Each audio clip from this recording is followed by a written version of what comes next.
Welcome to the Golden Nuggets.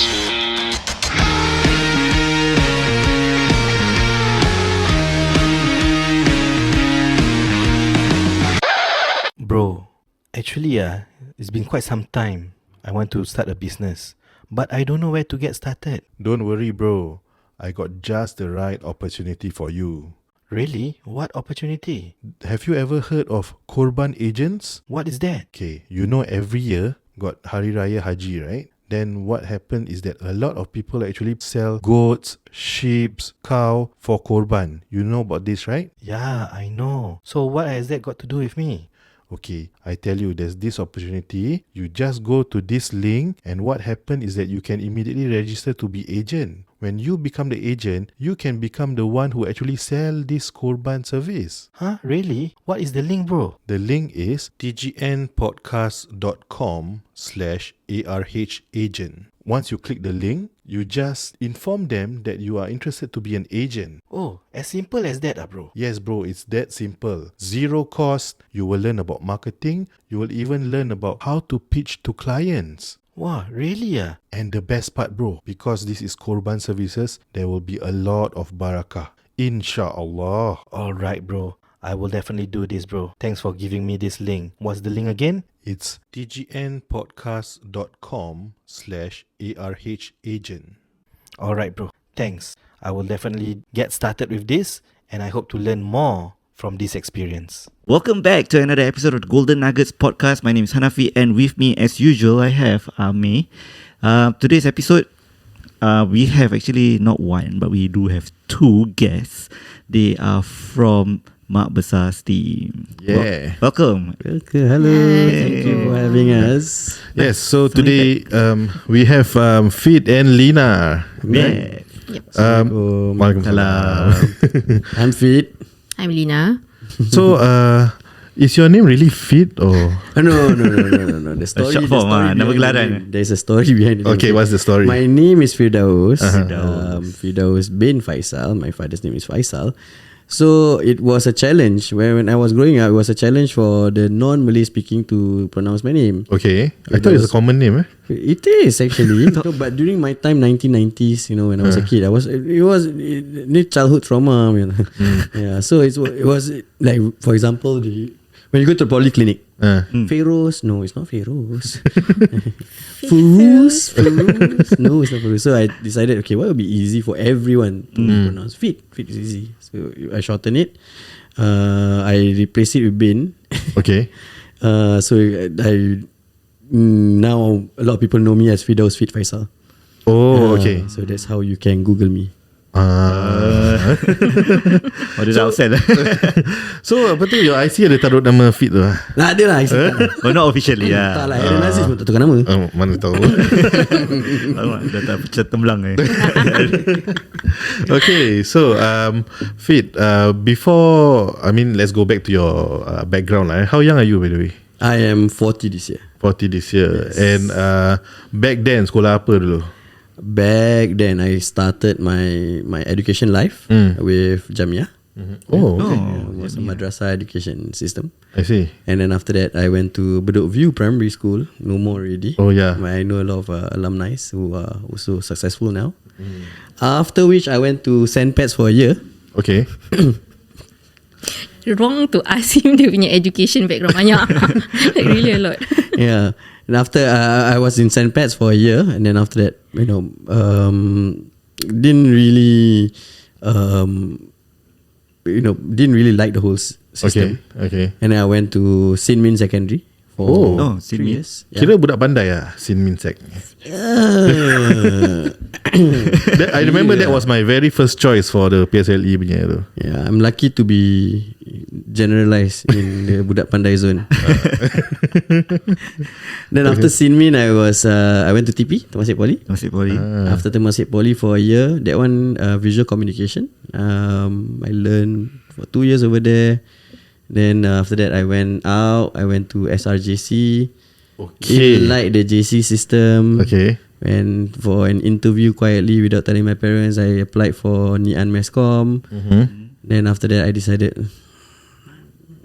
this is not for me. Okay, so that means you didn't complete diploma or JC. No, I didn't. Okay. Yeah. In fact, there was this one whole episode on Surya Okay. just about this.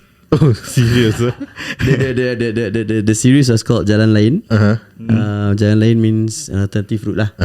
So the question was about how do you manage to get yourself here without going to the typical education route. Okay. Yeah, it's hard work. It's hard work, and I didn't come from a very well-off background. You know, in that episode, I already said a few things also with regards to how I grew up. I was naughty boy lah. You know, I was involved with a lot of vices. People will ask me like, "Oh, pernah masuk jail?" No lah. Okay. Two ways to go about those. No, you learn and you understand things from there. And then I decided, look, I can actually do this normally like a human being. You know, business especially. Yeah. You know how. Once upon a time, I used to deal and do sales for things that's not supposed to be legal. And we can do it legally, and people like it. You know, you learn how to.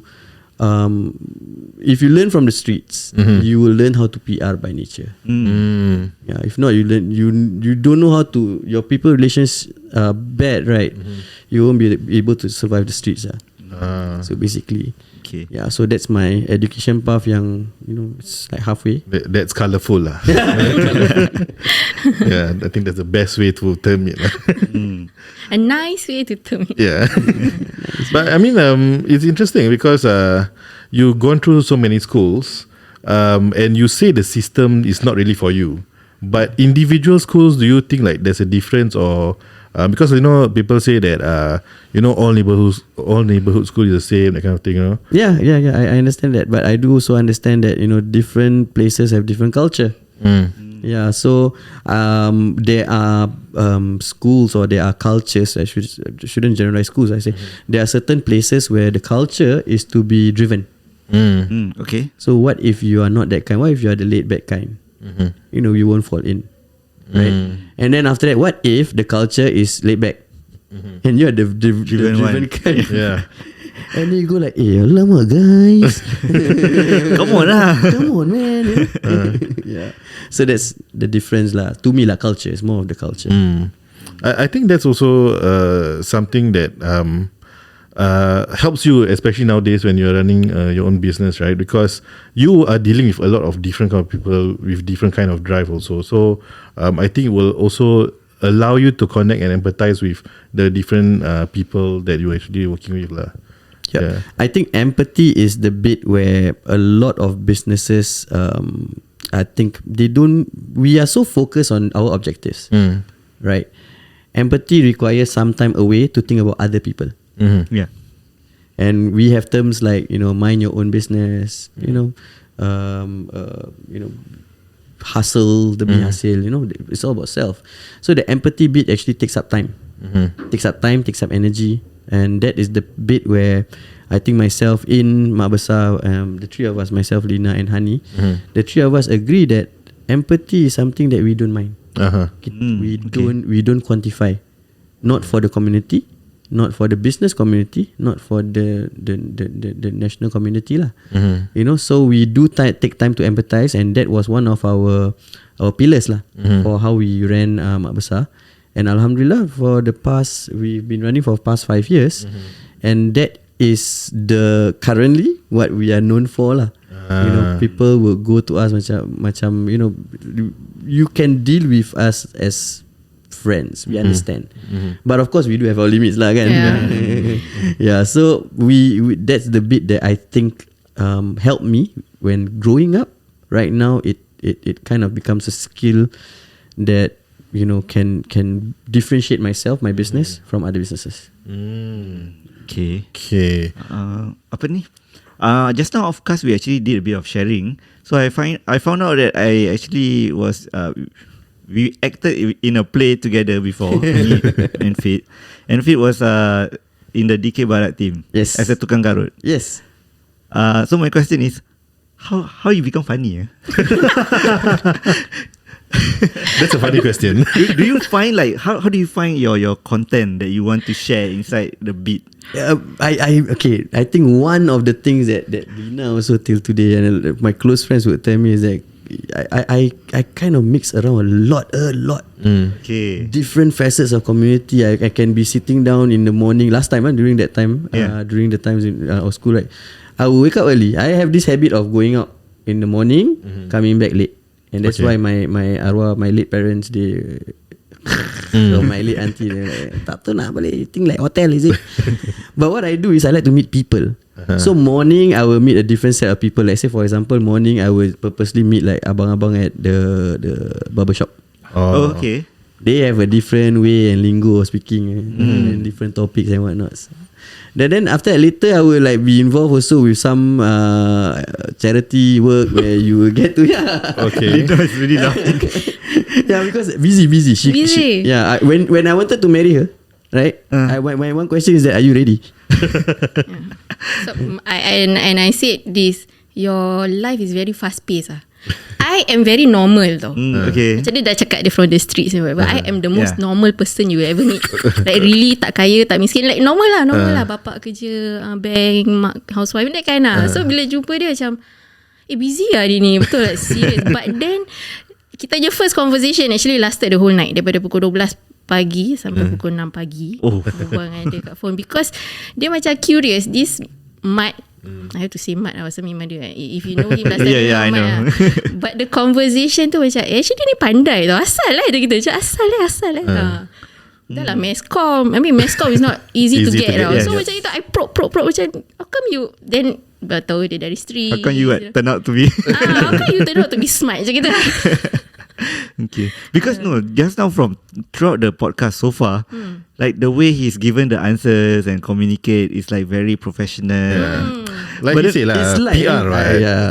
Because I know you from like back then, no? And I still have a bit of the image of you in my head. Kan? So it's the same. We are the same. Kita macam dia ni selalu lepak. That's the thing. When to me, right, there is a center to anyone and everyone that you meet. Okay. Number one is older or younger. You need to find that center. Okay. And then after that, what language? I went to Jamaica with her, our honeymoon, right? Oh, okay. By the second day, I was already talking to the people over there. But it's because I know a bit of patois. You know, you listen to like Shaggy, yeah. you know, the other kat situ, you know, you won't get totally lost with it. So then after that, you know a bit here, you figure it out, find the center. Okay, I know I won't get to you, I know you won't get to me, let's find the center. And in every conversation, if you actually do that, you okay man. Golden nugget guys. Yes. Yeah, it was a golden nugget On how to PR. Yeah. Let's find center, not towards you too much, not towards the other side too much also, because you'll be trying too hard. Okay. Yeah. Wow. Shall we find out more about Lina now? Yeah. Lina second part. Lina second part. Okay, so this first part dedicated to Fid. Okay, power. Okay, carry on. Yeah. Okay. So what happens after your school days? Pergi NS, then what's next? So after my school days, I went to NS. I was in the army. I was posted BMTC, and then after that, I went out, and then I got posted to. Okay, I wouldn't say the unit name. Okay. But I was posted to a special unit. Okay. That when I first day, when I reported there, and then the person looked at me and he was saying that, are you sure you're supposed to report here? I'm not going to say why. Okay. You know, but I know the unit is sensitive. Okay. There's sensitive information there. So then I said that, yeah, I'm supposed to. Is the unit at Pasir Laba? Yes. Okay, I know which one. Okay. Very close already. Okay. Yeah, so I was a driver at Pasir Laba. Yes, correct. Okay. Yeah, so then after that, they told me to go to empty line. So I was supposedly supposed to be in that unit to be a very high rank driver. I think you get where I'm coming from. Yep. Yeah, but then after that I went to empty line. You know, started to learn about tunnels, started to learn about rovers, started to learn about. Learn to fall in love with it, and then I also did a bit of side business inside my camp. I survived my national service with business. Okay. Underground, overground, learning also about vehicles and whatnot. Then when I went out, I think some of the things that one of the things that I never changed about myself was dikir barat. So that has remained constant in your That life. has remained constant in my life ever since I was 14. When I was 14, dikir barat is the thing that I will escape to. But then it was so frequent I escape, I started learning dikir barat itself. I started to learn how to write, how to do this, how to do that. Then after that I got my first school gig. Okay. Yeah. So I survived through school gig. Teaching schools, entering competition, win. Win. Then after that, profile goes up. Charge a bit more. At one point of time, I knew that I was, because this market is so small. It's like 5 players in one market. So I knew that at that point in time I was the highest paid But the thing is, we drag everybody up Once you are sort of after, you can increase the price, and then everybody will slowly also increase their price. Correct. Right. So then you uplift not just yourself, you uplift the art. Yeah. So the art also grew from there. Then after I left my national service, I was already starting my first ever gig at LaSalle. Okay. That one was started off with it's just a 2-session, 3-session thingy. And today, after I think this is how many years already? 15 years already. I'm still at LaSalle. I'm already an adjunct lecturer over there. Specifically for performing arts, dikir barat, and any other Malay arts. I see. So they from the streets, Become adjunct lecturer. adjunct lecturer. Yeah, but in the one art form that I like lah, which is I really go crazy over dikir barat lah. Okay. Multiple golden nuggets, please extract yourself, guys. Okay. Then apa tu? So aside from adjunct lecturing, like what were you doing before you started Mak Besar? So other than adjunct lecturing, I started a production house. Okay. Back then, we started off with wedding videos, and then we sort of ended off with a Surya series. Oh. By any chance you can share the production name? The company strike off already. Oh, okay. Yeah. But myself, Izzat Yusof, Okay. and Zah Ismail. Okay. We started off Big 3 SG. Oh, okay. And then after that, I went to events. Zah went to podcast, and Izzat went to TV. Yeah. So so that at that point in time, we at the end of it, the Surya program that we got was called Hak Siapa. Hak siapa? Hak Siapa. That was concept by myself and Izzat, and Izzat was the producer director for that show. I see. Okay. So that was one business I had. Meaning after national service started grow, then after that finish, and then after that I also started with Lina. Right, that's my other business lah. Yeah, so before Mak Besar ni, actually there was another company lah. That one cannot mention. That one cannot mention. Yeah, That one kesian, still dah mati. kesian. Then It was with Kak Hani also, is it? Yeah. she came in macam after kita dah set up and everything dia. I think she mentioned. I think she mentioned briefly lah. She also never mentioned the name, right? Yeah, she never mentioned the Tak payah, name. tak perlu. Tak boleh. But if you know, you know. Siapa yang follow Hani actually knew what was the company name at that time lah. So it actually started dengan 4 orang. And then he bring in Hani. Oh, okay. He met Hani some years I back. met Hani many years back dekat dalam theatre. I was also involved in theatre. I was acting for Gentarasa 2015. Oh. So that's where I met her. She was also doing acting and tarian. 2015 ke? Bukan 2007? Oh, sorry, yeah. Gentarasa 2017. 2015 was you directed. Oh yeah, I 2007 directed in part of Big 3 Pictures my project. We directed Gentarasa 2015. I was the producer lah. Izzat, that was the director. I don't know whether you guys are aware of Gentarasa or not. It's like the biggest Malay thing on arts. In the arts. Actually, the money it's produced by People's Association. Oh. So every year they will assign 1% Budget. for a budget for this big budget. Yeah. Sounds extremely familiar, but I might need to research. I think dah tak ada lah. No, it's a few years back. No, tak lagi. So so 2007 I met Hani at Gentarasa. Then 2015. Yeah, I think sabar, kahwin bila? 2013. It's after kahwin. So 2015 like that lah. Work hazard. Work hazard. Yeah. Yeah. 20. Yeah. So then after that, I brought her in because the thing is, I knew that she was. By then, I was already, because the thing is, me and Hani, other than connecting on business, we also did writing for television, right? So she does write for her own. But the thing is, a lot of people didn't know, behind the scenes, she's like the kakak for everyone. So you want to learn, right? You go to her. Right. So the thing is, I was very serious in learning with her. She and myself, the two of us, we got ourselves to Hollywood to go and learn. Okay. We learned how to write concepts over there. Came back, senang, pop laju. The right place to learn. Yeah. So myself and Hani, we were there for a few times lah. Hani especially lah, dia kakak kan. Let kakak do lah. Yeah. So while doing that, then while learning more about her, then I was like, hey, you are good at marketing, man. You're actually very, very good at marketing. And she said, I know. Let's do it seriously lah. You know, let's do it seriously. Let's do this thing, this project. I have this company that wants to do this, that. Then she said, let's go. You know, then we started from there lah. We did together. Then of With course she didn't want to join initially. She cried. Oh, okay. Cried. Yeah, she didn't want to do business. I It's not simple. She wants to live a simple life. Really a simple, normal, average life. Tapi yalah, kahwin dengan dia jadi gitu lah. Like you know, dia fast pace, dia tak boleh diam. And then the thing is, dengan Hani pun sama. Hani also, if you notice, dia macam doing everything. Yes. Right. So apparently I am the center for them to macam, okay, chill people. Let's that's take a step back. Macam gitu. A lot of people would Sound think, voice lah. Yeah, the sound voice. Yeah. So a lot of people would think that okay, what I would love to share actually at the Golden Nugget is actually people don't understand how. A lot of people don't understand how important it is for you to find a good partner. They must complement many sides of you. So I at Mak Besar, we don't believe in the one veto power. We don't believe.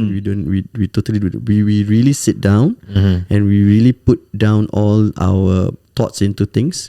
Okay. Set aside time. People will say that this process, it takes up time. No, set aside time because it helps. Yeah. You know.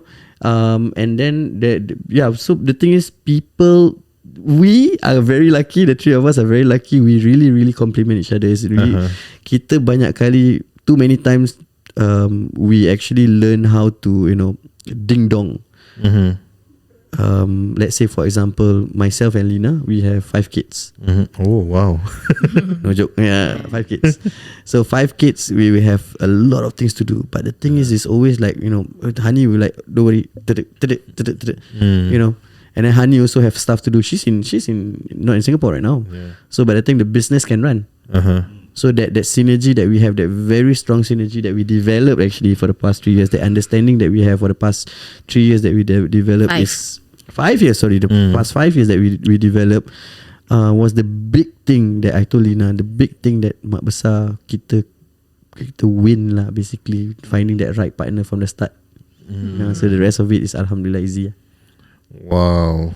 Yeah. That's very good advice, especially for businesses who are just starting out and then are looking for their own partners. Finding the right synergy. Yes. And complement each other. So one can be crazy, one can be a sound voice. Hani kalau ada kat sini, dia mesti cakap yang gila tu I lah. Dia mesti cakap gitu. But then dia ada dia punya own very plus point lah. I totally understand Kak Hani, because I'm the crazy one usually when it comes to running my own business also. There you go. Yeah. So I think one of the thing that the rest of the partners must understand is sabar. Yeah. Sabar. For every time that, let's say, I mean, we are all human. We are not perfect.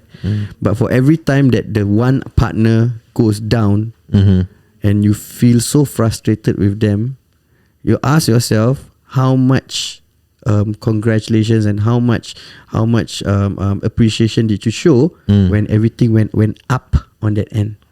If you see yourself as, I didn't congratulate that much, I didn't appreciate that much, then when they are down, never ever like, hey, you're worthless. No, that's where we stay strong as partners. It's a very good segue to end our first part. Dia dah habis I saw 1 minute 40 second. Producer I learn. Okay, I think there's a ton of golden nuggets that you guys need to extract. I think I only extracted for you guys the first one only. But the rest of it, if you actually take time, I think Fid has shared with us a lot of important lessons that you can actually implement directly off the bat to your business, and even before you start the business, right? Finding the right partners and so on. Correct. Right. And with that being said, I think this is the right segue before we actually talk more about his partner, Lina, Yes. right? And learn more about her as a person. So stay tuned to part 2. See you. Bye-bye.